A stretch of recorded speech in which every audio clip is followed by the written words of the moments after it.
একটি দেশের পরিবেশের ভারসাম্য বজায় রাখার জন্য মোট ভূখণ্ডের অন্তত 25 ভাগ বনাঞ্চল থাকা প্রয়োজন। কিন্তু আমাদের দেশে সরকারি হিসেবে বনাঞ্চল আছে মাত্র 17.5 ভাগের মতো, যা বাস্তবে আরও অনেক কম। আমাদের সুন্দরবন, পার্বত্য চট্টগ্রাম কিংবা ভাওয়ালের গড় সবখানে আজ সবুজের পরিমাণ কমছে। জনসংখ্যা বাড়ছে, শহর বড় হচ্ছে, আর তার বলি হচ্ছে আমাদের বনাঞ্চল। এখন প্রশ্ন হলো, প্রথাগতভাবে বড় বড় জঙ্গল তৈরি করার মতো বিশাল খালি জায়গা তো আমাদের দেশে আর তেমন অবশিষ্ট নেই। তাহলে উপায় হচ্ছে আমাদের ঘরে ফিরতে হবে না, জঙ্গলকে আমাদের শহরের ভিতরে নিয়ে আসতে হবে।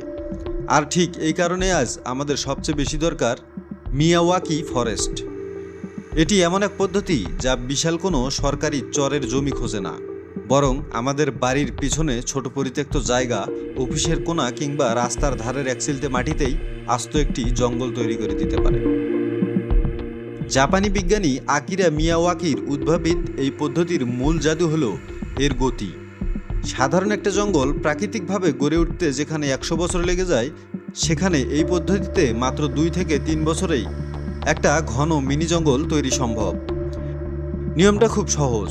ওই এলাকার নিজস্ব মাটির কিছু গাছ বাছাই করা হয় এবং সেগুলোকে খুব ঘন করে গায়ে গায়ে লাগিয়ে রোপণ করা হয়। গাছগুলো পাশাপাশি থাকায় আলোর খোঁজে তারা একে অপরের সাথে প্রতিযোগিতা করে সাধারণ গাছের চেয়ে 10 গুণ দ্রুত উপরের দিকে বাড়ায়। ফলে অল্পদিনেই তা দুর্ভেদ্য এক সবুজ দেয়ালে পরিণত হয়। দেশের বনাঞ্চল কমে যাওয়ার এই সংকটেই মিয়াওয়াকির বন হতে পারে আমাদের সবচেয়ে বড় হাতিয়ার। এটি শহরের তাপমাত্রা কমায়, ধুলোবালি শুষে নেয়, আর হারিয়ে যাওয়া পাখিদের আবার ফিরিয়ে আনে। বড় বনাঞ্চল গড়ার জায়গা হয়তো আমাদের নেই, কিন্তু আমাদের সদিচ্ছা তো আছে। আসুন আমাদের বাড়ির চারপাশে ছোট ছোট খালি জায়গাগুলোকে কংক্রিটের দখলে না রেখে মিয়াওয়াকি পদ্ধতিতে রূপান্তর করি একটি মিনি জঙ্গল।